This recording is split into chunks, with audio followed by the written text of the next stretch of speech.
ब्राह्मण था। वह रोज पीपल को जल से सींचता था। पीपल में से रोज एक लड़की निकलती और कहती, पिताजी मैं आपके साथ जाऊंगी। यह सुनते सुनते बूढ़ा दिन ब दिन कमजोर होने लगा। तो बुढ़िया ने पूछा कि क्या बात है। बूढ़ा बोला कि पीपल से एक लड़की निकलती है और कहती है कि वह भी मेरे साथ चलेगी। बुढ़िया बोली कि कल ले आना उस लड़की को, जहाँ 6 लड़कियां पहले से ही हमारे घर में है, वहाँ 7वीं लड़की और सही। अगले दिन बूढ़ा उस लड़की को घर ले आया। घर लाने के बाद बूढ़ा ब्राह्मण आटा मांगने गया तो उसने पहले दिनों की अपेक्षा आज ज्यादा आटा मिला था। जब बुढ़िया वह आटा छानने लगी तो लड़की ने कहा कि लाओ माँ, मैं छान देती हूँ। जब वह आटा छानने बैठी तो परात भर गई। उसके बाद माँ खाना बनाने जाने लगी तो लड़की बोली कि आज रसोई मैं बनाऊंगी। तो बुढ़िया बोली कि ना, तेरे हाथ जल जाएंगे। लेकिन लड़की नहीं मानी। वह रसोई में खाना बनाने गई तो उसने तरह तरह के 36 व्यंजन बना डाले और आज सभी ने भर पेट खाना खाया। इससे पहले वह आधा पेट भूखा ही रहते थे। रात हुई तो बुढ़िया का भाई आया और कहने लगा कि दीदी मैं तो खाना खाऊंगा। बुढ़िया परेशान हो गई कि अब खाना कहाँ से लाऊंगी। लड़की ने पूछा कि क्या बात है माँ। उसने कहा कि तेरा मामा आया है और रोटी खाएगा, लेकिन रोटी तो सबने खा ली है, अब उसके लिए कहाँ से लाऊंगी। लड़की बोली कि तू चिंता मत कर माँ, मैं बना दूंगी। और वह रसोई में गई और मामा के लिए 36 व्यंजन बना दी। मामा ने भरपेट खाया और कहा भी कि ऐसा खाना इससे पहले उसने कभी नहीं खाया है। बुढ़िया ने कहा कि भाई तेरी बावनी भाजी है, उसी ने बनाया है। शाम हुई तो लड़की बोली कि माँ चौका लगा के चौके का दिया जला देना, कोठे में मैं सोऊंगी। बुढ़िया बोली कि ना बेटी, तू डर जाएगी। लेकिन वह बोली कि ना माँ, मैं नहीं डरूंगी, मैं अंदर कोठे में ही सोऊंगी। वह कोठे में ही जाकर सो गई। आधी रात को लड़की उठी और चारों ओर आंख मारी तो धन ही धन हो गया। वह बाहर जाने लगी तो एक बूढ़ा ब्राह्मण सो रहा था। उसने देखा तो कहा कि बेटी तू कहाँ चली। लड़की बोली कि मैं तो दरिद्रता दूर करने आई थी, अगर तुम्हें दूर करवानी है तो करवा लो। उसने बूढ़े के घर में भी आँख से देखा तो चारों ओर धन ही धन हो गया। सुबह सवेरे सब उठे तो लड़की को ना पाकर उसे ढूंढने लगे कि पावनी बेटी कहाँ चली गई। बूढ़ा ब्राह्मण बोला कि वह तो लक्ष्मी माता थी, जो तुम्हारे साथ मेरी दरिद्रता भी दूर कर गई। हे लक्ष्मी माता, जैसे आपने उनकी दरिद्रता दूर की, वैसे ही सबकी करना। गणेश और बुढ़िया माई की कथा। एक बुढ़िया थी, वह बहुत ही गरीब और दृष्टिहीन थी। उसके एक बेटा और बहू थे। वह बुढ़िया सदैव गणेश जी की पूजा किया करती थी। एक दिन गणेश जी प्रकट होकर उस बुढ़िया से बोले, बुढ़िया माँ, तू जो चाहे सो मांग ले। बुढ़िया बोली, मुझे तो मांगना नहीं आता, कैसे और क्या मांगूं। तब गणेश जी बोले, अपने बहू बेटे से पूछ कर मांग ले। तब बुढ़िया ने अपने बेटे से कहा, गणेश जी कहते हैं तू कुछ मांग ले, बता मैं क्या मांगूं। पुत्र ने कहा, माँ तू धन मांग ले। बहू से पूछा तो बहू ने कहा, नाती मांग ले। तब बुढ़िया ने सोचा कि ये तो अपने अपने मतलब की बात कर रहे हैं, अतः उस बुढ़िया ने पड़ोसन से पूछा तो उन्होंने कहा, बुढ़िया तू तो थोड़े दिन जियोगी, क्यों तू धन मांगो और क्यों नाती मांगे। तू तो अपनी आँखों की रोशनी मांग ले, जिससे तेरी जिंदगी आराम से कट जाए। इस पर बुढ़िया बोली, यदि आप प्रसन्न है तो मुझे 9 करोड़ की माया दे, निरोगी काया दे, अमर सुहाग दे, आँखों की रोशनी दे, नाती दे, पोता दे और सब परिवार को सुख दे और अंत में मोक्ष दे। यह सुनकर तब गणेश जी बोले, बुढ़िया माँ, तुमने तो हमें ठग लिया, फिर भी जो तूने मांगा है वचन के अनुसार सब तुझे मिलेगा। और यह कहकर गणेश जी अंतर ध्यान हो गए। उधर बुढ़िया माँ ने जो कुछ मांगा वह सब कुछ मिल गया। हे गणेश जी महाराज, जैसे तुमने उस बुढ़िया माँ को सब कुछ दिया वैसे ही सबको देना। बुढ़िया माई को मुक्ति दी तुलसी माता की कथा। एक बुढ़िया माई तुलसी जी को सींचती और कहती कि हे तुलसी माता, सत की दाता, मैं तेरा बिडला सींचती हूँ, मुझे बहू दे, पीताम्बर की धोती दे, मीठा मीठा घास दे, बैकुंठा में वास दे, चटक की चाल दे, पटक की मोत दे, चंदन का काठ दे, रानी सा राज दे, दाल भात का भोजन दे, 11 की मौत दे, कृष्ण जी का कंधा दे। तब तुलसी माता यह सुनकर सूखने लगी। तो भगवान ने पूछा कि हे तुलसी, तुम क्यों सूख रही हो? तुलसी माता ने कहा कि एक बुढ़िया रोज आती है और यही बात कह जाती है, मैं सब बात तो पूरा कर दूंगी, लेकिन कृष्ण का कंधा कहाँ से लाऊंगी? तो भगवान बोले, जब वो मरेगी तो मैं अपने आप कंधा दे आऊँगा, तू बुढ़िया माई से कह देना। जब बुढ़िया माई मर गई, सब लोग आ गए। जब माई को ले जाने लगे तो वह किसी से न उठी।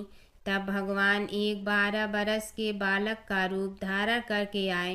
बालक ने कहा, मैं कान में एक बात कहूँगा तो बुढ़िया माई उठ जाएगी। बालक ने कान में कहा, बुढ़िया माई मन की निकाल ले, पीताम्बर की धोती ले, मीठा मीठा घास ले, बैकुंठा का वास ले, चटक की चाल ले, पटक की मोत ले, कृष्ण जी का कंधा ले। यह सुनकर बुढ़िया माई हल्की हो गई।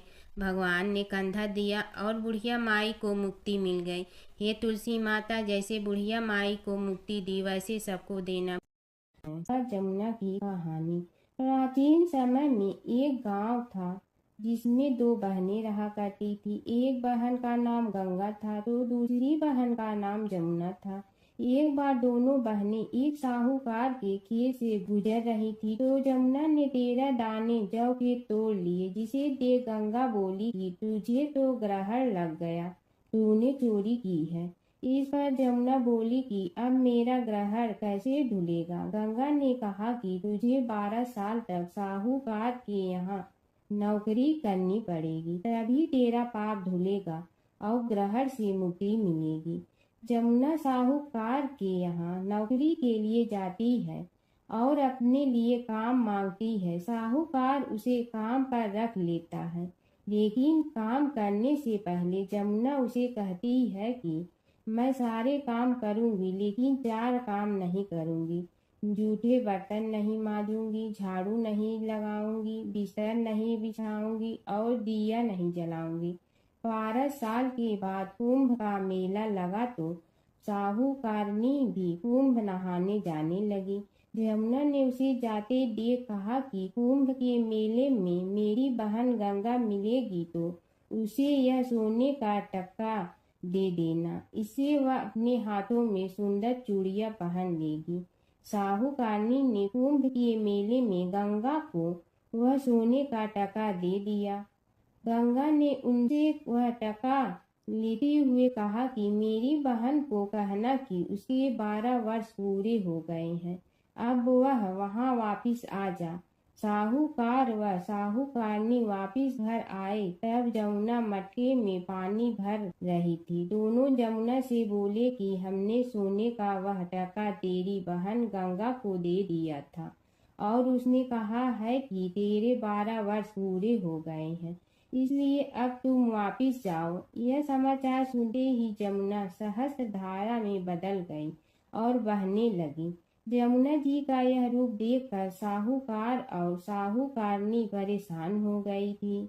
हमारे घर में जमुना माता ने काम किया, हमें तो अब ग्रहण लग गया है, हम यह ग्रहण कैसे उतारेंगे। जमुना भागकर गंगा माता के पास चली गई।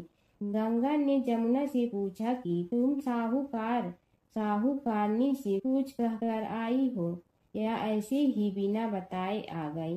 तब जमुना बोली कि मैं तो कुछ भी बताकर नहीं आई हूँ। गंगा ने कहा कि जा उन्हें धीरज दे आ, नहीं तो उन्हें जीवन भर असंतोष ही रहेगा। गंगा के कहने पर जमुना माता ने साहूकारनी को सपने में दर्शन दिए और कहा कि तुम दोनों उल्टे माथे क्यों पड़े हो, जाओ उठकर खाओ पियो। तब दोनों बोले कि हम कैसे उठें, हमें तो ग्रहण लगा है, क्योंकि हमने उल्टे सीधे और पता नहीं कितने नीच कार्य आपसे कराए हैं। तब जमुना जी बोली कि तुम्हें ग्रहण नहीं लगा है, ग्रहण तो मुझे लगा था कि मैंने तुम्हारे खेत से 13 दाने जौ के चुराए थे। मैं तो अपना ग्रहण उतारने तुम्हारे घर आई थी। मेरा ग्रहण तुम्हारे घर में 12 वर्ष तक रहने से उतर गया है और मेरी मुक्ति हो गई है। जमुना जी ने कहा कि तुम्हें कोई ग्रहण नहीं लगा है, उल्टे मेरे 12 वर्ष तक यहाँ रहने से तुम्हारी भी मुक्ति हो गई है। यह कहकर जमुना जी स्वप्न से चली गई। दोनों उठकर देखते हैं कि उनके घर में पहले से भी अधिक धन हो गया है। हे जमुना माता, जैसे आपने साहूकार व साहूकारनी की मुक्ति कराई, वैसे ही आप अपने सभी भक्तों की करना। नगर बसेरे की कहानी। किसी गांव में एक भाट व एक जाट रहता था।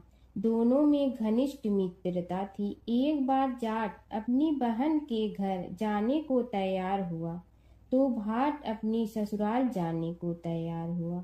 दोनों साथ चल पड़े तो रास्ते में रुककर एक कुएं की मुंडेर पर बैठ गए। जाट ने भाट से कहा कि नगर बसेरा कर लेते हैं। इस पर भाट बोला कि तू ही नगर बसेरा कर ले, मैं तो अपनी ससुराल जा रहा हूँ, वहाँ खूब खातिर होगी मेरी, तू कर ले नगर बसेरा। जाट वहीं कुएं के पास बैठ पानी की घंटी और चावल का दाना लेकर नगर बसेरा करने लगा।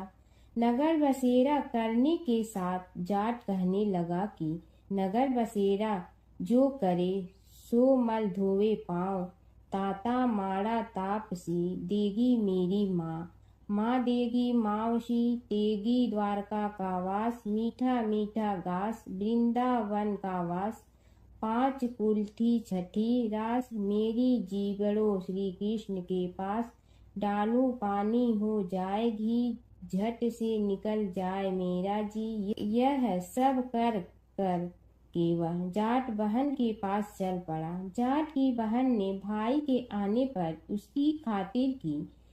खी बूरा के साथ भाई को जिमाया। दोनों ने बैठकर ढेर सारी बातें की। इधर भाट अपने ससुराल पहुंचा तो वहां आग लगी हुई थी। आग बुझाने वह भी लग गया, जिसमें हाथ मुंह भी काले हो गए और खुद भी थोड़ा सुलझ गया। ना रोटी ना पानी के लिए ही किसी ने पूछा। एक पड़ोसन आई तो उसने भाट की सास को कहा कि जमाई आया है, जरा उस आओ भगत कर लो। बुढ़िया बोली कि सब कुछ तो जल गया है, अब कहाँ से आओ भगत करूं। तब पड़ोसन ने ही भाट को एक रोटी के साथ छाछ दी। उसने वही खाकर गुजारा किया। शाम को दोनों फिर घर की ओर चल पड़े और रास्ते में मिल गए और एक दूसरे का हाल पूछा। भाट बोला कि मेरी ससुराल में तो आग लगी हुई थी, आग बुझाते मैं खुद काला हो गया हूँ, ना रोटी मिली ना पानी। जाट बोला कि मेरी तो बहुत खातिर हुई। फिर बोला कि मैंने कहा था ना कि नगर बसेरा कर ले, अब कर ले, लेकिन भाट ने फिर मना कर दिया। कहने लगा कि चाहे रोटी दे या न दे, तेरी तो माँ है, दही चूरमा का पेड़ा धरा पाएगा। भाट ने फिर नगर बसेरा नहीं किया। जाट ने कर लिया। नगर बसेरा जो करे सो मल धोवे पाँव, ताता माड़ा तापसी देगी मेरी माँ, माँ देगी मावशी देगी द्वारका का वास, मीठा मीठा घास वृंदावन का वास, 5 कुल्ठी छठी रास मेरा जीवड़ो श्री कृष्ण के पास, डालू पानी हो जाए घी झट से निकल जाए मेरा जी। करके वह चल पड़ा। घर पहुँचते ही जाट की मावशी ने बहुत लाड प्यार किया। उधर भाट घर गया तो उसकी भैंस खो गई थी। बाप एक लाठी रखे तो दूसरी उठाए और कहने लगा कि ससुराल गया तो आग लगा दी, अब यहाँ आया तो भैंस खो दी। बाप ने कहा कि पहले भैंस लेकर आ, तभी रोटी पानी मिलेगा। सारा दिन भाट भैंस ढूंढता रहा, लेकिन उसे भैंस नहीं मिली। जाट और भाट की मुलाकात फिर से बाजार में हो गई। जाट ने भाट के हाल चाल पूछे तो भाट बोला कि आते ही भैंस खो गई। बस उसी दिन से भैंस ढूंढ रहा हूँ। रोटियां का तो पूछो ही मत। जाट ने कहा कि मैंने तो पहले ही कहा था कि नगर बसेरा कर ले। जाट की बात सुनकर भाट बोला कि तेरे नगर बसेरे में इतनी ताकत है तो चल अब कर लेते हैं। दोनों ने बैठकर नगर बसेरा किया। नगर बसेरा जो करे सो मल धोवे पाँव। ताता माड़ा तापसी देगी मेरी माँ। माँ देगी मौसी देगी द्वारका का वास। मीठा मीठा घास वृंदावन का वास। पाँच कुल्ठी छठी रास मेरा जीवड़ो श्री कृष्ण के पास। डालू पानी हो जाए घी झट से निकल जाए मेरा जी। दोनों के नगर बसेरा करने पर भाट जैसे ही आगे बढ़ा तो उसकी खोई भैंस मिल गई, जिसे लेकर घर पहुंचा। घर पहुंचते ही माँ ने कहा कि लड़के को आते ही घर से निकाल दिया। सारे दिन से ये भूखा प्यासा भटक रहा है। यह कहकर उसकी माँ ने उसको खूब खिलाया पिलाया। इस घटना के बाद सारे नगर में ढिंढोरा पिटवा गया कि कब कोई अपने पीहर या सास से आते जाते नगर बसेरा करें। जैसे भाट को नगर बसेरा करने का फल मिला, वैसे ही हर किसी को मिलती है। माता सीता की कथा। यह कहानी सीता माता कहती थी और श्री राम इसे सुना करते थे।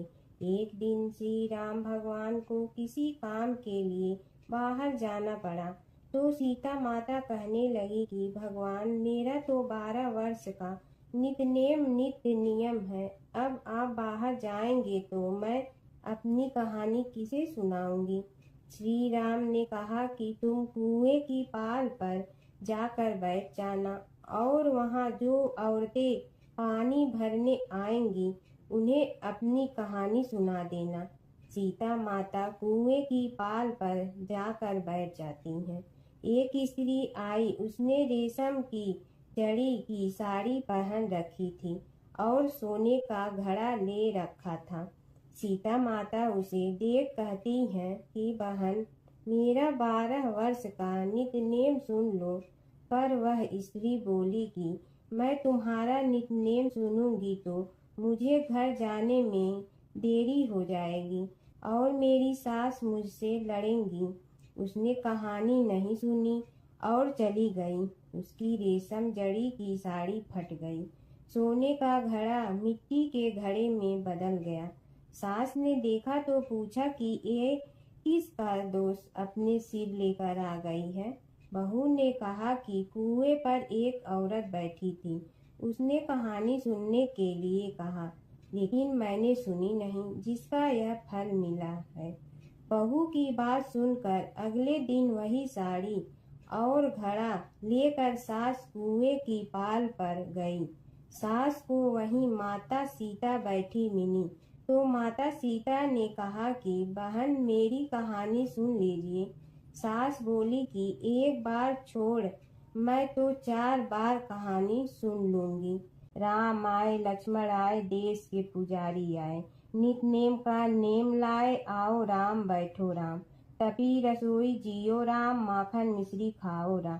दूध बतासा पियो राम, सूत के पलका मोठो राम। साल दुसाला पोठो राम, साल दुसाला ओढ़ो राम। जब बोलो जब राम ही राम, राम संवारे सबके काम। खाली घर भंडार भरेंगे, सबका बेड़ा पार करेंगे। श्री राम जय जय राम। सास बोली कि बहन, कहानी तो बहुत अच्छी लगी। कहानी सुनकर सास घर चली गई और उसकी साड़ी फिर से रेशम जड़ी की बन गई। मिट्टी का घड़ा फिर सोने के घड़े में बदल गया। बहू कहने लगी, सासू माँ, आपने ये सब कैसे किया। सास ने कहा कि बहू, तू दोष लगा के आई थी और मैं अब दोष उतार कर आ रही हूँ। बहू ने फिर पूछा कि वह कुएं वाली स्त्री कौन है। सास बोली कि वे सीता माता थी। वे पुराने से नया कर देती हैं, खाली घर में भंडार भर देती हैं। वह लक्ष्मी जी का वास घर में कर देती हैं। आदमी की जो भी इच्छा हो उसे पूरा कर देती हैं। बहू बोली कि ऐसी कहानी मुझे भी सुना दो। सास बोली कि ठीक है, तुम भी सुनो। और सास ने कहानी शुरू की। राम आए लक्ष्मण आए, देश के पुजारी आए, नित नेम का नेम लाए, आओ राम बैठो राम, तपी रसोई जियो राम, माखन मिश्री खाओ राम, दूध बतासा पियो राम, सूत के पलका मोठो राम, साल दुसाला पोठो राम, साल दुसाला ओढ़ो राम, जब बोलो जब राम ही राम, राम संवारे सबके काम, खाली घर भंडार भरेंगे, सबका बेड़ा पार करें, श्री राम जय जय राम। कहानी सुनकर बहू बोली कि कहानी तो बहुत अच्छी है। सास ने कहा कि ठीक है, इस कहानी को रोज कहा करेंगे। अब सास बहू रोज सवेरे उठती, नहाती धोती और पूजा करने के बाद नित्य की सीता की कहानी कहती। एक दिन उनके यहाँ एक पड़ोस की औरत आई और बोली कि बहन जरा सी आँच दे ना। तो वह बोली कि आज तो अभी हमने जलाई ही नहीं। पड़ोसन ने कहा कि तुम सुबह 4 बजे से उठकर क्या कर रही हो? फिर उन्होंने कहा कि सुबह उठकर हम पूजा करते हैं, फिर सीता माता की नित्य नेम की कहानी कहते हैं। पड़ोसन ने उसकी बात सुनकर फिर कहा कि सीता माता की कहानी कहने से तुम्हें क्या मिलता है? वे बोली कि इनकी कहानी कहने से घर में भंडार भर जाते हैं, सारे काम सिद्ध होते हैं, मन की इच्छा भी पूरी हो जाती है। पड़ोसन कहती है कि बहन ऐसी कहानी तो मुझे भी सुना दो। फिर वह बोली कि ठीक है, तुम भी यह कहानी सुन लो। राम आए लक्ष्मण आए, देश के पुजारी आए, नित नेम का नेम लाए, आओ राम बैठो राम। सारी कहानी सुनने के बाद पड़ोसन कहने लगी, बहन कहानी तो मुझे बहुत अच्छी लगी। अब वह पड़ोसन भी नित नेम सीता माता की कहानी कहने लगी। कहानी कहने से सीता माता ने पड़ोसन के भी भंडार भर दिए। अब तो पूरे मोहल्ले में नित नेम की कथा चल पड़ी। हर किसी की मनोकामना पूरी होने लगी। हे सीता माता, जैसे आपने उनके भंडार भरे, वैसे ही आप हमारे भी भंडार भरना, सबकी भरना, कहानी सुनने वाले के भी और कहानी कहने वाले के भी। कीड़ी नगरा सींचने की कहानी। एक गांव में एक बुढ़िया माई रहती थी। उसके 2 बेटे तथा बहू भी थे। बुढ़िया माई भगवान श्री हरि विष्णु की परम भक्त थी। अपना जीवन दान धर्म पुण्य कार्य कर्मों में लगाती थी। परंतु बुढ़िया माई कभी भी मंदिर और सत्संग में व तीर्थ स्थानों पर नहीं जाती थी। एक बार गांव में भागवत कथा हो रही थी। बेटे ने कहा, माँ आप सारा दिन घर में रहती हैं, आप मंदिर में भागवत कथा सुनने क्यों नहीं जाती? बुढ़िया माई ने बेटे का मन रखने के लिए कह दिया कि आज जाऊंगी, परंतु नहीं गई। ऐसा करते करते 6 दिन निकल गए। बुढ़िया माई के बेटे ने कहा, माँ आज अंतिम दिन है, आज तो कथा सुनने आपको जाना ही पड़ेगा। सारा दिन घर का काम करके बुढ़िया माई ने जाते जाते इतनी देर कर दी कि अंतिम दिन की भागवत कथा भी समाप्त हो गई। भगवान श्री हरि विष्णु सन्यासी का रूप धारण करके बुढ़िया माई के पास आए और बोले, बुढ़िया माई तुम कहाँ जा रही हो? बुढ़िया माई ने कहा, मैं भागवत कथा सुनने जा रही हूँ। तब सन्यासी रूपधारी भगवान श्री हरि विष्णु ने कहा, अब इतनी देर से क्यों जा रही हो? वहाँ तो अब कथा समाप्त हो गई है, अब वहाँ जाकर क्या करोगी? बुढ़िया माई ने कहा, अब घर से निकली हूँ तो जाकर ही रहूंगी। सब सन्यासी रूपधारी भगवान श्री हरि विष्णु ने कहा कि अब कथा समाप्त हो गई, भक्त लोग भी अपने अपने घर चले गए, अब तुम वहाँ से क्या लाओगी? तो बुढ़िया माई बोली, कुछ नहीं तो मैं वहाँ से एक ईंट ही उठा लाऊंगी। तो सन्यासी रूपधारी भगवान श्री हरि विष्णु बोले, तुम वहाँ से मिट्टी की ईंट लाओगी, उसके बदले में मैं तुम्हें एक सोने की ईंट दे देता हूँ। बुढ़िया माई ने ईंट ले ली और घर की तरफ चल पड़ी। और विचार करने लगी कि यदि यह ईंट में घर लेकर जाऊंगी तो बेटे बहू झगड़ने लगेंगे। इसीलिए घर के आंगन में बाहर ही बुढ़िया माई ने वह ईंट जमीन में गाड़ दी। परंतु अब बुढ़िया माई का ध्यान उस ईंट पर ही रहने लगा। खाने पीने, घर के काम करने में सदैव बुढ़िया माई अपना ध्यान सोने की ईंट पर ही लगाई रखती। बेटे बहू ने पूछा, माँ पूरे दिन घर के आंगन में क्या करती रहती हो? तो बुढ़िया माई ने कहा, मैं आने जाने वाले को देखती रहती हूँ। एक दिन बुढ़िया माई मर गई। यमराज के दूत बुढ़िया माई को लेने आए। बुढ़िया माई को लेकर धर्मराज जी के पास पहुँचे और धर्मराज जी को सारी बात बतलाई। धर्मराज जी ने बुढ़िया माई को कुतिया की योनि दे दी और कुतिया उसी पेड़ के नीचे बैठी रहती। बुढ़िया माई की बहू ने कहा, इस कुतिया को यहाँ से भगाओ, नहीं तो यह बच्चों को काट जाएगी। तो उसके बेटे ने उसकी पीठ पर एक लकड़ी मारी और बुढ़िया माई मर गई और को सर्प की योनि मिली। आंगन में सर्प को देखकर बेटे बहू ने किसी को काट नहीं जाए इसी डर से मार दिया। फिर बुढ़िया माई मरकर धर्मराज जी के पास पहुंची।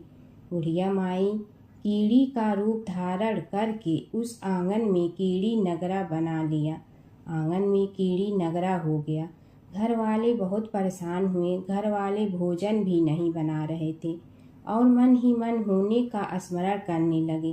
तब भगवान श्री हरि विष्णु सन्यासी का रूप धारण करके आए और बोले कि कुछ खाने को दे दो। तो घरवाले ने कहा, महाराज हमारे खाने को भी कुछ नहीं बनाया, क्योंकि हमारे घर में कीड़ी नगरा हो गया है। आप ही इसका कुछ उपाय बतलाइए।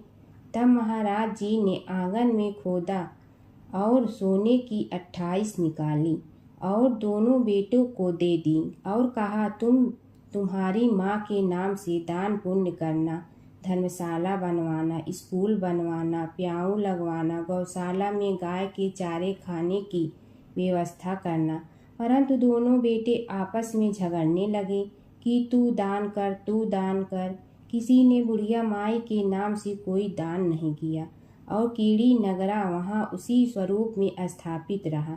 कुछ दिन बाद सन्यासी वापस आया और बुढ़िया माई के बेटों ने भगवान स्वरूपधारी सन्यासी महाराज से कहा कि हमारी घर की हालत वैसी की वैसी है, कीड़ी नगरा तो वैसे का वैसा ही है। तब साधु रूपधारी सन्यासी महाराज ने कहा, वह सोने के ईंट के टुकड़े लाओ और उन्हें बेचकर उनसे जो भी धन मिले उसे तुम्हारी माँ के नाम से दान पुण्य करो। इस कीड़ी नगरा पर शक्कर और आटा डालो। तुम ऐसा करोगे तो तुम्हारी माँ को मोक्ष प्राप्ति होगी। और उनके घर से कीड़ी नगरा चला गया। जो व्यक्ति प्रतिदिन सुबह प्रातः आटा और शक्कर कीड़ी नगरे पर डालता है, वह सदैव धनवान, पुत्रवान, संपन्न, सुख शांति से जीवन यापन करता है। उसके घर में कभी कोई कष्ट नहीं आता है। उसका जीवन सदा सर्वदा आनंद से व्यतीत होता है। उसके परिवारजन उसे अत्यधिक स्नेह प्रदान करते हैं। कीड़ी नगरा प्रतिदिन सींचने से जुड़ी नगरी की कहानी सुनने से, दान पुण्य व धर्म कार्यों में रुचि लगाने से जीवन उत्तम हो जाता है। धर्मराज जी की कथा।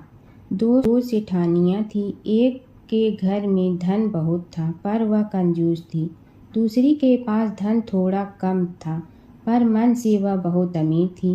रोज सवेरे उठती, गंगा स्नान करती, तुलसी माता, बड़ पीपल सींचने, भगवान के मंदिर जाके पूजा करती। धर्मराज सूरज भगवान की कहानी सुनती, भगवान के भोग लगाकर अतिथि को जिमाती, गाय कुत्ता के लिए ग्रास निकालती। दूसरी सेठानी इस धर्मात्मा को देखकर हंसती और कहती, पता नहीं दिन भर क्या करती रहती है। थोड़े समय बाद दोनों सेठानियों को भगवान का बुलावा आया। धर्मात्मा सेठानी के तो यमराज जी ने विमान भेजा और दूसरी को दूत मारते ही ले गया। रास्ते में सेठानी बोली, मेरे को भूख लगी है, तो दूत बोले किसी को कुछ दिया होगा तो मिलेगा। फिर बोली प्यास लगी है। दूत बोले किसी को पानी पिलाया तो मिलेगा। रास्ते में उसे काट चुभने लगे, गर्मी पड़ने लगी, पर दूत तो उसे घसीटे ही ले गए। अब सेठानी बहुत पछताने लगी कि सब कुछ होते हुए भी दान धर्म नहीं किया। इतने में यमराज का दरबार आया। धर्मात्मा बुढ़िया को भगवान के पास सिंहासन मिला और वह उस पर बैठी थी। उधर दूसरी सेठानी को तपते कुंड में डाल दिया। अब सेठानी यमराज से बोली मुझे 1.25 पहर का जीवन दान दे दो, मैं वापस आकर दंड भोग लूंगी। यमराज बोले ठीक है। सेठानी के शरीर में वापस प्राण डाल दिए।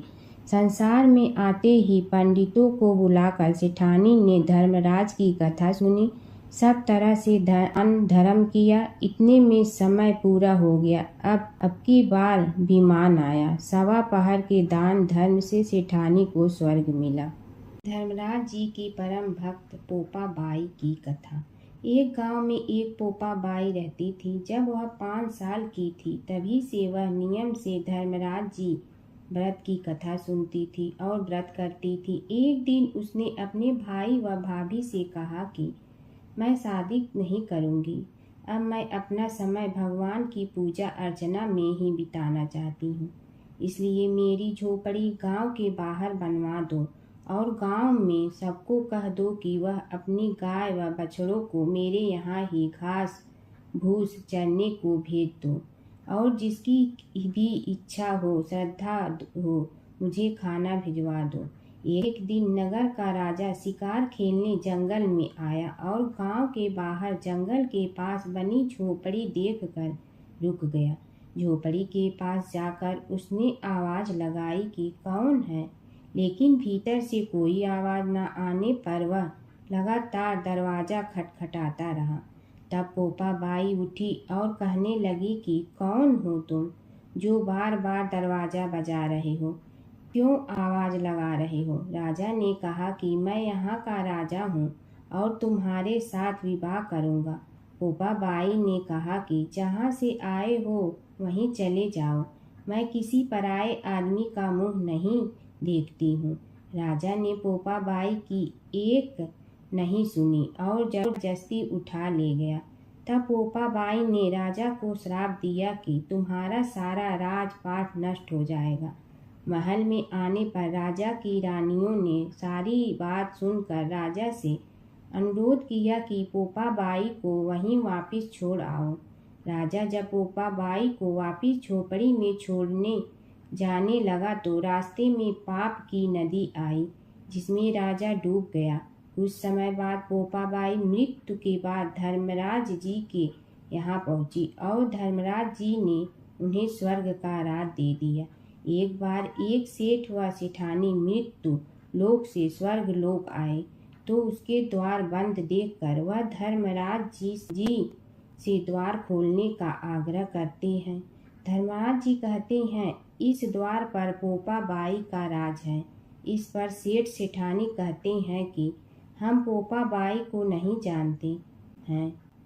धर्मराज जी उन दोनों की बात सुनकर कहते हैं कि तुम दोनों 7 दिन तक मृत्युलोक में रहो। 8 खोपड़ा से राई भरकर 5 कपड़े ऊपर रख कर कहानी सुनकर उद्यापन करना और कहना कि राज है पोपा बाई लेखा लेगी राई राई का। सारे बोलो पोपा बाई की जय। एक बार एक नगर में एक मालिन रहती थी। उसके पति चल बसे थे। उसका एक 4 साल का पुत्र था। उसकी सास कठोर हृदय की स्त्री थी। वह बहू को बहुत तकलीफ देती थी। एक दिन सास ने बहू और पोते को घर से निकाल दिया। वे दोनों रोते हुए चलते चलते एक जंगल में जा पहुँचे। वहाँ एक बड़े पेड़ के नीचे बैठ गए। वहाँ से थोड़ी दूर पर एक गणेश जी का मंदिर था। वहाँ बहुत लोग गणेश जी के दर्शन करने आते थे। दर्शन करके गणेश जी को प्रसाद चढ़ाते थे। फिर वह प्रसाद सबको बांट देते थे। इस प्रसाद से माँ बेटे का गुजारा होने लगा। दोनों गणेश जी की पूजा पाठ में लग गए। एक दिन उन्होंने सोचा क्यों न हम भी जंगल से फूल लाकर बेचें। वे रोज जंगल से फूल लाकर उसकी माला बनाकर बेचने लगे। साथ में पूजा की सामग्री और प्रसाद भी बेचने लगे। इससे उनको आमदनी होने लगी। गणेश जी की कृपा से आमदनी बढ़ने लगी। जल्दी ही उन्होंने एक मकान और एक दुकान बना लिया। एक राजा की लड़की मंदिर में रोज पूजा करने आती थी। मालिन के बेटे को देखकर राजकुमारी उस पर मोहित हो गई और उससे विवाह करने की सोचने लगी। उसने अपनी भाभी से अपने मन की बात कही। भाभी अनुभवी थी। उसने कहा, ये तो मालिन का बेटा है और तुम एक राजा की बेटी हो। यदि तुमने उससे विवाह किया तो तुम्हारी बहुत बेइज्जती होगी। पर राजकुमारी अपनी बात पर अड़ी रही। उसने कहा, मैंने तो प्रतिज्ञा कर ली है कि उसी से विवाह करूंगी। भाभी ने घर जाकर सारी बात राजा को बता दी। राजा ने मना नहीं किया और विवाह के लिए तैयार हो गए। उन्होंने बड़े धूमधाम से बेटी का विवाह मालिन के बेटे के साथ कर दिया। मालिन ने सबसे पहले बेटे बहू को गणेश जी के मंदिर में ले जाकर पूजा पाठ करवाया और गणेश जी का आशीर्वाद दिलवाया। इसके बाद पूरे नगर में यह बात फैल गई कि गणेश जी की पूजा करने से सब दुख कष्ट दूर हो जाते हैं। इस बात पर सुनते ही नगर के सभी लोग मंदिर आने लगे। मालिन और उसके बेटे की बिक्री और बढ़ गई। उधर उसकी सास के बुरे दिन आ गए। अन्नदाता उससे रूठ गए और वह भूखों मरने लगी। एक दिन वह रोती धोती उसी गणेश जी के मंदिर में आ पहुंची। वहां वह मालिन के बेटे से बोली, मैं भूखी हूँ, मुझे रोटी कपड़ा दे दो, इसके बदले में तुम्हारा सारा काम कर दूंगी। लड़के को दया आ गई और उसे काम पर रख लिया। उसने अपनी दादी को नहीं पहचाना। जब मालिन घर आई तो उसने सास को पहचान लिया। वह सास से बोली, सासू जी आप यहाँ कैसे? सास ने पोते की तरफ इशारा करके कहा, मेरी इस सेठ के यहाँ नौकरी लग गई है। बहू बोली, यह आपका पोता है और यह घर भी आपका ही है, यह दुकान भी आपकी ही है। जब आपने हमें घर से निकाला तब गणेश जी ने हमारी रक्षा की। बहू की बात सुनकर सास बोली, मेरी करनी मैं भोगूंगी। बहू बोली, सासू जी अब आप हमारे यहाँ रहो और पोते का सुख देखो। हे गणेश जी महाराज, जैसा सुख आपने मालिन को दिया वैसा ही सुख सबको देना। प्राचीन काल की बात है। नैमिषारण्य क्षेत्र में ऋषि, महर्षि और साधु संतों का समाज जुड़ा था। उसमें श्री सूत जी भी विद्यमान थे। शौनक जी ने उनकी सेवा में उपस्थित होकर निवेदन किया कि हे अज्ञान रूप घोर तिमिर को नष्ट करने में करोड़ों सूर्यों के समान प्रकाशमान श्री सूत जी हमारे कानों के लिए अमृत के समान जीवन प्रदान करने वाले कथा तत्व का वर्णन कीजिए। हे सूत जी, हमारे हृदयों में ज्ञान के प्रकाश की वृद्धि तथा भक्ति, वैराग्य और विवेक की उत्पत्ति जिस कथा से हो सकती हो वह हमारे प्रति कहने की कृपा कीजिए। शौनक जी की जिज्ञासा से सूत जी बड़े प्रसन्न हुए। पुरातन इतिहासों के स्मरण से उनका शरीर पुलकायमान हो रहा था। वे कुछ देर उसी स्थिति में विराजमान रहकर कुछ विचार करते रहे और अंत में बोले, शौनक जी, इस विषय में आपके चित्त में बड़ी जिज्ञासा है। आप धन्य हैं जो सदैव ज्ञान की प्राप्ति में तत्पर रहते हुए विभिन्न पुराण कथाओं की जिज्ञासा रखते हैं। आज मैं आपको ज्ञान के परम स्रोत रूप श्री गणेश जी का जन्म कर्म रूप चरित्र सुनाऊंगा। गणेश जी से ही सभी ज्ञानों, सभी विद्याओं का उद्भव हुआ है। अब आप सावधान चित्त से विराजमान हो। श्री गणेश जी के ध्यान और नमस्कार पूर्वक उनका चरित्र श्रवण करें। नमस्तस्मै गणेशाय ब्रह्मा विद्या प्रदायिनी यनागस्त्यसमः साक्षात विघ्न सागर सोसड़े। कैसे हैं वे श्री गणेश जो सभी प्रकार की ब्रह्म विद्याओं को प्रदान करने वाले अर्थात ब्रह्मा के सगुण और निर्गुण स्वरूप पर प्रकाश डालने और जीव ब्रह्मा का अभेद प्रतिपादन करने वाली विद्याओं के दाता हैं। वे विघ्नों के समुद्रों को महर्षि अगस्त्य के समान शोषण करने में समर्थ हैं, इसलिए उनका नाम विघ्न सागर शोषक के नाम से प्रसिद्ध है। मैं उन भगवान श्री गणेश जी को नमस्कार करता हूँ। प्रथम पूजा के अधिकारी श्री गणेश जी। यह कहकर सूत जी कुछ समय के लिए मौन हो गए और फिर बोले, शौनक जी, भगवान गणेश जी ही सर्वप्रथम पूजा प्राप्ति के अधिकारी हैं। किसी भी देवता की पूजा करो, पहले उनकी पूजा करो। शौनक जी ने निवेदन किया, हे भगवान, हे सूत, सर्वप्रथम यह बताने की कृपा कीजिए कि गणेश जी को प्रथम पूजा का अधिकार किस प्रकार प्राप्त हुआ।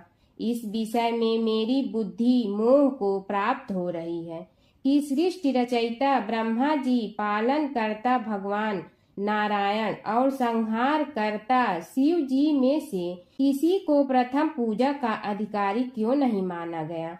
यह त्रिदेव ही तो सबसे बड़ा देवता माने जाते हैं। सूत जी ने कहा, शौनक जी, यह भी एक रहस्य ही है। देखो, अधिकार मांगने से नहीं मिलता, इसके लिए योग्यता होनी चाहिए। संसार में अनेकों देवी देवताएं पूजे जाते हैं। पहले जो जिसका इष्ट देव होता है वह उसी की पूजा किया करता है। इससे बड़े देवताओं के महत्व में कमी आने की आशंका उत्पन्न हो गई। इस कारण देवताओं में परस्पर विवाद होने लगा। वे उसका निर्णय प्राप्त करने के लिए शिव जी के पास पहुँचे और प्रणाम करके पूछने लगे, प्रभु, हम सब में प्रथम पूजा का अधिकारी कौन है। शिव जी सोचने लगे कि किसे प्रथम पूजा का अधिकारी माने। तभी उन्हें एक युक्ति सूझी। बोले, देवगण, इसका निपटारा बातों से नहीं तथ्यों से होगा। इसके लिए एक प्रतियोगिता रखनी होगी, शिव की परिक्रमा करने की प्रतियोगिता। देवगण उनका मुख देखने लगे, शंकित हृदय से सोचने लगे कि कैसी प्रतियोगिता रहेगी। यह शिव जी ने उनके मन के भाव ताड़ लिए, इसलिए सांत्वना भरे शब्दों में बोले, घबराओ मत, कोई कठिन परीक्षा नहीं ली जाएगी। बस इतना ही कि सभी अपने अपने वाहनों पर चढ़कर संसार की परिक्रमा करो और फिर यहाँ लौट आओ। जो पहले लौटेगा वही सर्वप्रथम पूजा का अधिकारी होगा। अब क्या देर थी, सभी अपने अपने वाहन पर चढ़कर दौड़ पड़े। किसी का वाहन गजराज था तो किसी का सिंह, किसी का भैंसा तो किसी का मृग, किसी का हंस तो किसी का उल्लू, किसी का अश्व तो किसी का श्वान। अभिप्राय यह है कि वाहनों को विविधता के दर्शन उस समय जितने भले प्रकार से हो सकते थे उतने अन्य समय में नहीं। सबसे गया बीता वाहन गणेश जी का था मूषक, उससे चूहा भी कहते हैं। ऐसे वाहन के बल भरोसे इस प्रतियोगिता में सफल होना तो क्या, सम्मिलित होना भी हास्यास्पद है। गणेश जी ने सोचा, छोड़ो, क्या होगा प्रतियोगिता में भाग लेने से, हम तो यहाँ बैठे रहकर ही तमाशा देखेंगे। वे बहुत देर तक विचार करते रहे। अंत में उन्हें एक युक्ति सूझी। शिव जी स्वयं ही जगदाता हैं, यह संसार उन्हीं का प्रतिबिंब है, तब क्यों न इन्हीं की परिक्रमा कर ली जाए। इनकी परिक्रमा करने से ही संसार की परिक्रमा हो जाएगी। ऐसा निश्चय कर उन्होंने मूषक पर चढ़कर शिव जी की परिक्रमा की और उनके समक्ष जा पहुँचे। शिव जी ने कहा, तुमने परिक्रमा पूर्ण कर ली। उन्होंने उत्तर दिया, जी हाँ। शिव जी सोचने लगे कि इसे तो यहीं घूमते हुए देखा, फिर परिक्रमा कैसे कराया। देवताओं का परिक्रमा करके लौटना आरंभ हुआ और उन्होंने गणेश जी को वहां बैठे देखा तो माथा ठनक गया। फिर भी साहस करके बोले, अरे तुम विश्व की परिक्रमा के लिए नहीं गए, गणेश जी ने कहा, अरे मैं कब का यहाँ आ गया। देवता बोले, तुम्हें तो कहीं भी नहीं देखा। गणेश जी ने उत्तर दिया, देखते कहाँ से, समस्त संसार शिव जी में विद्यमान है। इनकी परिक्रमा करने से ही संसार की परिक्रमा पूर्ण हो गई। सूत जी बोले, शौनक, इस प्रकार गणेश जी ने अपनी बुद्धि के बल पर ही विजय प्राप्त कर ली। उनका कथन सत्य था, इसलिए कोई विरोध करता भी तो कैसे। बस उसी दिन से गणेश जी की प्रथम पूजा होने लगी। सूत जी बोले, हे शौनक जी, यह एक तथ्य है कि गणेश जी ही उसके पात्र हैं। वे बड़े देवता का भी कार्य सिद्धि में विघ्न उपस्थित होने पर उन विघ्न राज का आश्रय न लिया हो। हे शौनक, वे देव भी बड़े दयालु हैं। नाम तो शिव जी का ही आशुतोष है, किंतु वे सर्वात्मा और सर्वरक्षक प्रभु तो शिव जी की अपेक्षा भी शीघ्र ही प्रकट हो जाते हैं। उनका भक्त कभी किसी संकट में नहीं पड़ता। यदि प्रारब्ध वशात कभी किसी विपत्ति में पड़ भी जाता है तो गणेश्वर की उपासना करने पर उनके अनुग्रह से उनके समस्त दुख दूर होकर परम सुख की प्राप्ति होती है। शौनक ने कहा, हे सूत जी, हे महाभाग, हे प्रभु, मैं गणेश जी के विभिन्न चरित्रों का अध्ययन करना चाहता हूँ, तो मुझे बताइए कि किस ग्रंथ का अवलोकन करूं। हे दयामय, आपको तो उनके समस्त चरित्र विदित है कि यदि आप ही उन्हें सुनाने की कृपा करें तो मेरा अत्यधिक उपकार होगा। सूत जी बोले, हे शौनक भगवान, गणेश्वर के इतने चरित्र हैं कि उन सब का कथन इस जीवा से संभव नहीं, क्योंकि प्रभु अनंत, प्रभु चरित्र अनंता वाली बात समस्त विद्वान ऋषि मुनि कहते हैं। फिर भी गणेश जी प्रथम पूजा के अधिकारी होने के कारण समस्त देव चरित्रों में जुड़े हुए हैं, इसलिए उनका प्रभाव भी सर्वाधिक व्यापक है। हे मुने, हे शौनक, वे भगवान सर्व समर्थ हैं। वे सभी का तिरस्कार करने में समर्थ हैं, किंतु उनका तिरस्कार कोई भी नहीं कर सकता। यह त्रिलोक्य उन्हीं भगवान के संकेत पर नित्य करता है। इसकी समस्त क्रियाएं उन्हीं की इच्छा पर आश्रित हैं। हे शौनक भगवान गणेश्वर स्वयं कहते हैं, शिवे विष्णु च शक्तौ च सूर्ये मयि निराधिप यो भेद बुद्धि योग स सम्य योगो मतो मम। हे नरेश्वर, हे वरेण्य, शिव, विष्णु, शक्ति, सूर्य और मुझ गणेश में जो अभेद बुद्धि योग है, मेरे मत में वही सम्यक योग है। इससे यह भी सिद्ध है कि समस्त देवता उन्हीं के स्वरूप हैं। वे ही भगवान विभिन्न कार्य रूपों के अनुसार अपना भिन्न भिन्न नाम रखते हैं। हे मुनि श्रेष्ठ, उन सब देवताओं के चरित्र भी उन्हीं गणराज के चरित्र हैं। यद्यपि सब चरित्र एक ही ग्रंथ में मिलने में संभव नहीं है, फिर भी गणेश्वर के अनेकों प्रमुख चरित्रों का वर्णन गणेश पुराण में हुआ है। राजा सोमकांत का वृतांत कथन। शौनक जी ने पूछा, हे प्रभु, गणेश पुराण का आरंभ किस प्रकार हुआ, यह मुझे बताने की कृपा करे। इस पर सूत जी ने कहने लगे, हे शौनक, यद्यपि गणेश पुराण है तो बहुत प्राचीन, क्योंकि भगवान गणेश्वर तो आदि हैं। न जाने कब से गणेश जी अपने उपासकों पर कृपा करते चले आ रहे हैं। उनके अनंत चरित्र हैं, जिनका संग्रह एक महापुराण का रूप ले सकता है। उसे एक बार भगवान नारायण ने नारद जी को और भगवान ने शंकर और जगन जननी पार्वती जी को सुनाया था।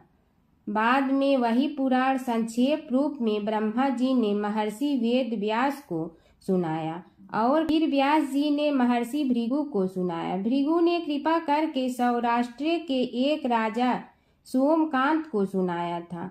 तब से वह पुराण अनेक कथाओं में विस्तृत होता रहा और अनेक कथाओं से रहित होता हुआ अनेक रूप में प्रचलित है।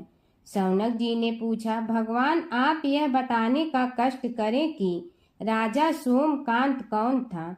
उसने महर्षि से गणेश पुराण का श्रवण कहाँ किया था, उस पुराण के श्रवण से उसे क्या क्या उपलब्धियां हुई। हे नाथ, मुझे श्री गणेश्वर की कथा के प्रति उत्कंठा बढ़ती ही जा रही है। सूत जी बोले, हे शौनक, सौराष्ट्र के देवनगर नाम की एक प्रसिद्ध राजधानी थी। वहाँ का राजा सोमकांत था। वह अपनी प्रजा का पुत्र के समान पालन करता था। वह वेद ज्ञान संपन्न, शस्त्र विद्या में पारंगत एवं प्रबल प्रतापी राजा, समस्त राजाओं में मान्य तथा अत्यंत वैभवशाली था।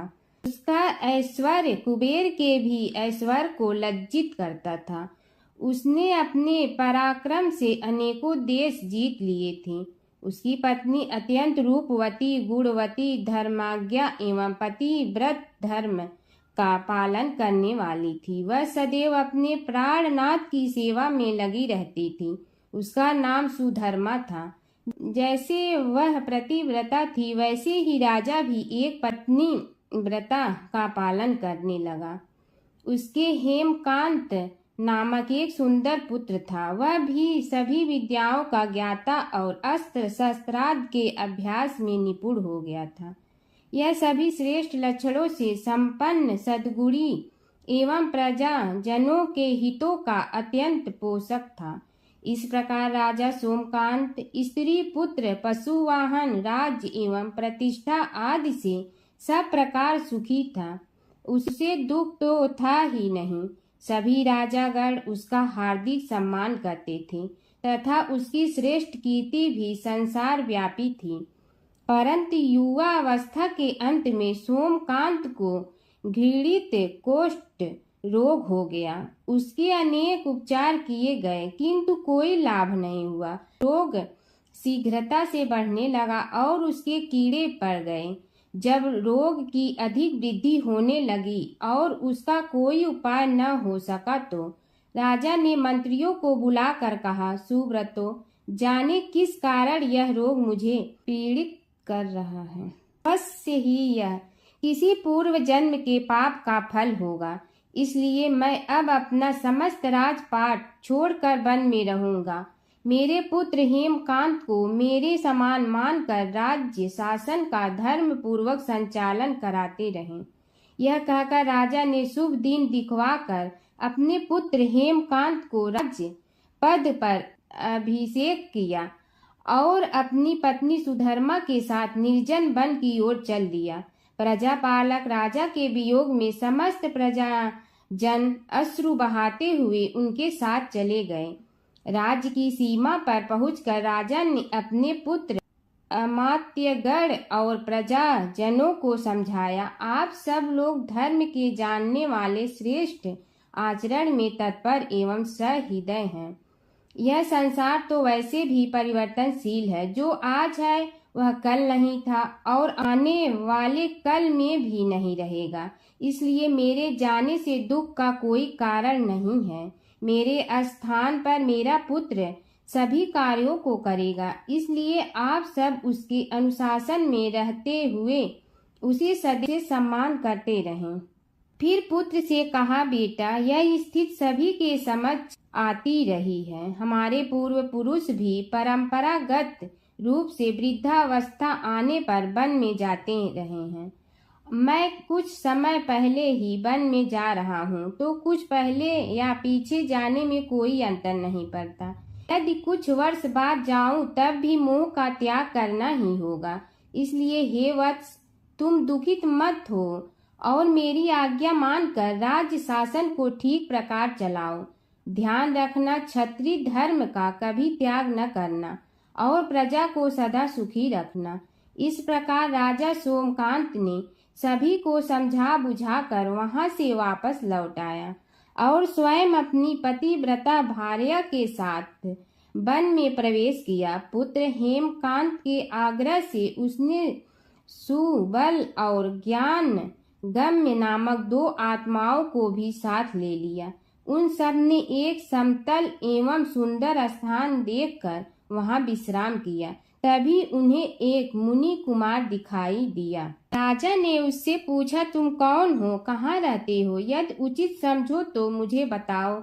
मुनि बालक ने कोमल बाणी में कहा, मैं महर्षि भृगु का पुत्र हूँ। मेरा नाम च्यवन है। हमारा आश्रम निकट में ही है। अब आप भी अपना परिचय दीजिए। राजा ने कहा, मुनि कुमार, आपका परिचय पाकर मुझे बड़ी प्रसन्नता हुई। मैं सौराष्ट्र के देवनगर नामक राज्य का अधिपति रहा हूँ। अब अपने पुत्र को राज्य देकर मैंने अरण्य की शरण ली है। मुझे कुष्ठ रोग अत्यंत पीड़ित किए हुए हैं। उसकी निवृत्ति का कोई उपाय करने वाला हो तो कृपा कर मुझे बताइए। मुनि कुमार ने कहा, मैं अपने पिताजी से अपना वृतांत कहता हूँ, फिर वे जैसा कहेंगे आपको बताऊंगा। यह कहकर मुनि बालक चला गया और कुछ देर में ही आकर बोला, राजन, मैंने आपका वृतांत अपने पिताजी को बताया। उनकी आज्ञा हुई है कि आप सब मेरे साथ आश्रम में चलकर उनसे भेंट करें, तभी आपके रोग के विषय में भी विचार किया जाएगा। राजा सोमकांत के पूर्व जन्म का वृत्तांत भृगु द्वारा वर्णन। राजा अपनी पत्नी और अमात्यों के सहित च्यवन के साथ साथ भृगु आश्रम में जा पहुंचा और उन्हें प्रणाम कर बोला, हे भगवान, हे महर्षि, मैं आपकी शरण हूँ। आप मुझ कुष्ठी पर कृपा कीजिए। महर्षि बोले, राजन, यह तुम्हारे किसी पूर्व जन्म कृत पाप का ही उदय हो गया है। इसका उपाय मैं विचार करके बताऊंगा। आज तो तुम सब स्नान आज से निवृत्त होकर रात्रि विश्राम करो।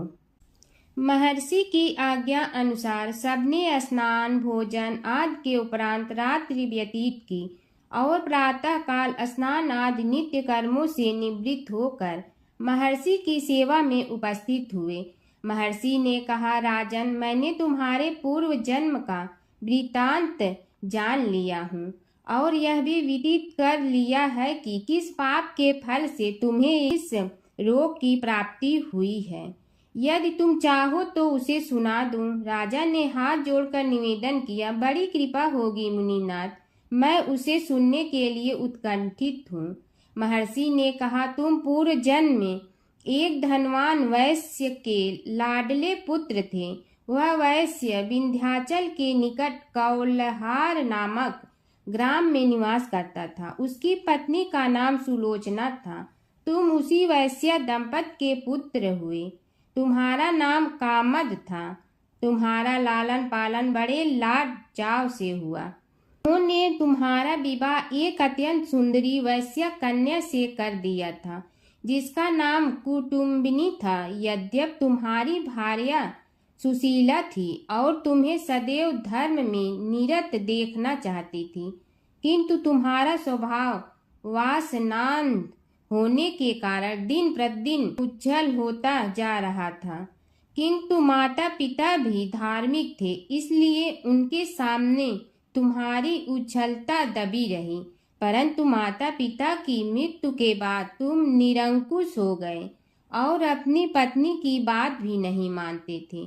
तुम्हें अनाचार में प्रवृत्त देखकर उसे दुख होता था, तो भी उसका कुछ बस न चलता था।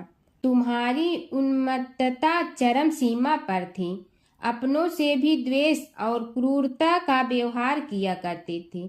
हत्या आदि कराते थे। तुम्हारे लिए सामान्य बात हो गई। पीड़ित व्यक्तियों ने तुम्हारे विरुद्ध राजा से पुकार की। अभियोग चला और तुम्हें राज्य की सीमा से भी बाहर चले जाने का आदेश हुआ। तब तुम घर छोड़कर किसी निर्जन वन में रहने लगे। उस समय तुम्हारा कार्य लोगों को लूटना और हत्या करना ही रह गया। एक दिन मध्याह्न काल था। गुणवर्धक नामक एक विद्वान ब्राह्मण उधर से निकला। बेचारा अपनी पत्नी को लिवाने के लिए ससुराल जा रहा था। तुमने उस ब्राह्मण युवक को पकड़कर लूट लिया। प्रतिरोध करने पर उसे मारने लगे तो वह चित्कार करने लगा, मुझे मत मार, मत मार, देख मेरा दूसरा विवाह हुआ है। मैं पत्नी को लेने के लिए जा रहा हूँ। किंतु तुम तो क्रोधवश में ऐसे लीन हो रहे थे कि तुमने उसकी बात सुनकर भी नहीं सुनी। जब उसे मारने लगे तो उसने श्राप दे दिया, अरे हत्यारे, मेरी हत्या के पाप से तो सहस्त्र कल्प तक घोर नरक भोगोगे। तुमने उसकी कोई चिंता न की और सिर काट लिया। राजन, तुमने ऐसी ऐसी एक नहीं बल्कि अनेक निरीह हत्याएं की थी, जिनकी गणना करना भी पाप है। इस प्रकार इस जन्म में तुमने घोर पाप कर्म किए थे, किंतु बुढ़ापा आने पर जब अशक्त हो गए तब तुम्हारे साथ जो क्रूर कर्मा थे वे भी किनारा कर गए। उन्होंने सोच लिया कि अब तो इसे खिलाना भी पड़ेगा, इसलिए मरने दो यहीं। अमोघ प्रभाव गणेश उपासना का कथन। राजन, अब तुम निरालंब थे, चल फिर तो सकते ही नहीं थे। भूख से पीड़ित रहने के कारण रोगों ने भी घेर लिया। उधर से जो कोई निकलता तुम्हें घृणा की दृष्टि से देखता हुआ चला जाता। तब तुम आहार की खोज में बड़ी कठिनाई से चलते हुए एक जीर्ण शीर्ण देवालय में पहुंचा। उसमें भगवान गणेश्वर की प्रतिमा विद्यमान थी। तब न जाने किस पुण्य के उदय होने से तुम्हारे मन में गणेश जी के प्रति भक्ति भाव जागृत हुआ। तुम निराहार रहकर उनकी उपासना करने लगे। उससे तुम्हें सब कुछ मिला और रोग भी कम हुआ। राजन, तुमने अपने साथियों की दृष्टि बचाकर बहुत सा धन एक स्थान पर गाड़ दिया था। अब तुमने उस धन को उसे देवालय के जीर्णोद्धार में लगाने का निश्चय किया। शिल्पी बुलाकर उस मंदिर को सुंदर और भव्य बनवा दिया। इस कारण कुख्याति सुख्याति में बदलने लगी। फिर यथा समय तुम्हारी मृत्यु हुई। यमदूतों ने पकड़कर तुम्हें यमराज के समक्ष उपस्थित किया। यमराज तुमसे बोले, जीव, तुमने पाप और पुण्य दोनों ही किए हैं और दोनों का ही भोग तुम्हें भोगना है, किंतु पहले पाप का फल भोगना चाहते हो पुण्य का। इसके उत्तर में तुमने प्रथम अपने पुण्य कर्मों के भोग की इच्छा प्रकट की और इसीलिए उन्होंने तुम्हें राजकुल में जन्म लेने के लिए भेज दिया। पूर्व जन्म में तुमने भगवान गणाध्यक्ष का सुंदर एवं भव्य मंदिर बनवाया था, इसलिए तुम्हें सुंदर देह की प्राप्ति हुई। यह कहकर महर्षि भृगु कुछ रुके। उन्होंने देखा कि राजा को इस वृतांत पर शंका हो रही है। तभी महर्षि के शरीर में असंख्य विकराल पक्षी उत्पन्न होकर राजा की ओर झपटे। उनकी चोंच बड़ी तीक्ष्ण थी, जिनसे वे राजा के शरीर को नोच नोच कर खाने लगे। उसके कारण उत्पन्न असहनीय पीड़ा से व्याकुल हुए राजा ने महर्षि के समक्ष हाथ जोड़कर निवेदन किया, प्रभु, आपका आश्रम तो समस्त द्वेष आदि से परे है और यहाँ मैं आपकी शरण में बैठा हूँ। तब यह पक्षी मुझे आकर ही क्यों पीड़ित कर रहे हैं? हे मुनिनाथ, इनसे मेरी रक्षा कीजिए। महर्षि ने राजा के अंतर्वचन सुनकर सांत्वना देते हुए कहा, राजन, तुमने मेरे वचनों में शंका की थी और जो मुझ सत्यवादी के कथन में शंका करते हैं उसे खाने के लिए मेरे शरीर से इसी प्रकार पक्षी प्रकट हो जाते हैं, जो कि मेरे हुंकार करने पर भस्म हो जाया करते हैं। यह कर महर्षि ने हुंकार की और तभी वे समस्त पक्षी भस्म हो गए। राजा श्रद्धावनत होकर उनके समक्ष अश्रुपात करता हुआ बोला, प्रभु, अब आप पाप से मुक्त होने का उपाय कीजिए। महर्षि ने कुछ विचार कर कहा, राजन, तुम पर भगवान गणेश्वर की कृपा सहज रूप से है और वे ही प्रभु तुम्हारे पापों को भी दूर करने में समर्थ हैं। इसलिए तुम उनके पाप नाशक चरित्रों का श्रवण करो। गणेश पुराण में उनके चरित्रों का भले प्रकार वर्णन हुआ है, अतएव तुम श्रद्धा भक्ति पूर्वक उसी को सुनने में चित्त लगाओ। राजा ने प्रार्थना की, महामुनि, मैंने गणेश पुराण का नाम भी आज तक नहीं सुना, तो उनके सुनने का सौभाग्य कैसे प्राप्त कर सकूंगा? हे नाथ, आपसे अधिक ज्ञानी और प्रकांड विद्वान और कौन हो सकता है? आप ही मुझ पर कृपा कीजिए। महर्षि ने राजा की दीनता देखकर उसके शरीर पर अपने कमंडल का मंत्रपूत जल छिड़कर तभी राजा को एक छींक आई और नासिका से एक अत्यंत छोटा काले वर्ण का पुरुष बाहर निकल आया। देखते देखते वह बढ़ गया। उसके भयंकर रूप को देखकर राजा कुछ भयभीत हुआ, किंतु समस्त आश्रमवासी वहां से भाग गए। वह पुरुष महर्षि के समक्ष हाथ जोड़कर खड़ा हो गया। उन्हें उसकी ओर देखा और कुछ उच्च स्वर में बोले, तू कौन है, क्या चाहता है? वह बोला, मैं साक्षात पाप हूँ। समस्त पापियों के शरीर में मेरा निवास है। आपके मंत्रपूत जल के स्पर्श से मुझे विवश होकर राजा के शरीर से बाहर निकलना पड़ा है। अब मुझे बड़ी भूख लगी है, बताइए क्या खाऊं और कहाँ रहूं? महर्षि बोले, तू उस आम के अवकाश स्थान में निवास कर और उसी वृक्ष के पत्ते खाकर जीवन निर्वाह कर। यह सुनते ही वह पुरुष आम के वृक्ष के पास पहुंचा, किंतु उसके स्पर्श मात्र से वह वृक्ष जलकर भस्म हो गया। फिर जब पाप पुरुष को रहने के लिए कोई स्थान दिखाई न दिया तो वह भी अंतर्हित हो गया। हर व्रत कथा के साथ पढ़ी और सुनी जाने वाली लपसी तपसी की यह कहानी। एक लपसी था, एक तपसी था। तपसी हमेशा भगवान की तपस्या में लीन रहता था। लपसी रोजाना सवा सेर की लपसी बनाकर भगवान का भोग लगाकर जीम लेता था। एक दिन दोनों लड़ने लगे। तपसी बोला, मैं रोज़ भगवान की तपस्या करता हूँ, इसलिए मैं बड़ा हूँ। लपसी बोला, मैं रोज़ भगवान को सवा सेर लपसी का भोग लगाता हूँ, इसलिए मैं बड़ा हूँ।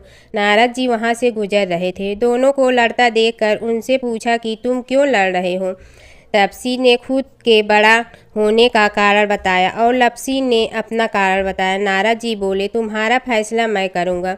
दूसरे दिन लपसी और तपसी नहाकर अपनी रोज की भक्ति करने आए तो नारद जी ने छुपकर 1.25 करोड़ की एक एक अंगूठी उन दोनों के आगे रख दी। तपसी की नज़र उस अंगूठी पर पड़ी जो उसने चुपचाप अंगूठी उठाकर अपने नीचे दबा ली। तब लपसी की नज़र अंगूठी पर पड़ी, लेकिन उसने ध्यान नहीं दिया। भगवान को भोग लगाकर लपसी खाना खाने लगा। नारद जी सामने आए तो दोनों ने पूछा कि कौन बड़ा, तो नारद जी ने तपसी से खड़ा होने को कहा। वो खड़ा हुआ तो उसने नीचे दबी अंगूठी दिखाई पड़ी। नारद जी ने लपसी से कहा, तपस्या करने के बाद भी तुम्हारी चोरी करने की आदत नहीं गई, इसलिए लपसी बड़ा है और तुम्हें तुम्हारी तपस्या का कोई फल भी नहीं मिलेगा। तपसी शर्मिंदा होकर माफ़ी मांगने लगा। उसने नारद जी से पूछा, मुझे मेरी तपस्या का फल कैसे मिलेगा? नारद जी ने कहा, यदि कोई गाय और कुत्ते की रोटी नहीं बनाएगा तो फल तुम्हें मिलेगा। यदि कोई ब्राह्मण को भोजन करवा कर दक्षिणा नहीं देगा तो फल तुम्हें मिलेगा। यदि कोई साड़ी के साथ ब्लाउज नहीं देगा तो फल तुझे मिलेगा। यदि कोई दिए से दिया जलाएगा तो फल तुम्हें मिलेगा। यदि कोई सारी कहानी सुने लेकिन तुम्हारी कहानी नहीं सुने तो फल तुझे मिलेगा। उसी दिन से हर व्रत कथा कहानी के साथ लपसी तपसी की कहानी भी सुनी और कही जाती है। ओम जय जगदीश हरे स्वामी, जय जगदीश हरे। भक्त जनों के संकट क्षण में दूर करे। ओम जय जगदीश हरे। जो ध्यावे फल पावे, दुख बिन दे मन का। सुख संपत्ति घर आवे, कष्ट मिटे तन का। ओम जय जगदीश हरे। मात पिता तुम मेरे, शरण कहूँ किसकी। तुम विनय और न दूजा, आस करूँ जिसकी। ओम जय जगदीश हरे। तुम पूर्ण परमात्मा, तुम अंतर्यामी। पार ब्रह्म परमेश्वर, तुम सबके स्वामी। ओम जय जगदीश हरे। तुम बिंदा के सागर, तुम पालन करता। मैं मूर्ख कल काम, कृपा करो भरता। ओम जय जगदीश हरे। तुम हो ये कय गोचर, सबके प्राणपति। किस विधि मिलूं दया में, तुमको मैं कुमति। ओम जय जगदीश हरे। दीन बंधु दुख हरता तुम रक्षक मेरे, अपने हाथ उठाओ द्वार पड़ा तेरे। ओम जय जगदीश हरे, विषय विकार मिटा पाप हरो देवा, श्रद्धा भक्ति बढ़ाओ संतन की सेवा। ओम जय जगदीश हरे, तन मन धन सब तेरा, स्वामी सब कुछ है तेरा। तेरा तुझको अर्पण क्या लागे मेरा। ओम जय जगदीश हरे, जय जगदीश हरे, स्वामी जय जगदीश हरे। भक्त जनों के संकट क्षण में दूर करे। ओम जय जगदीश हरे, स्वामी जय जगदीश हरे।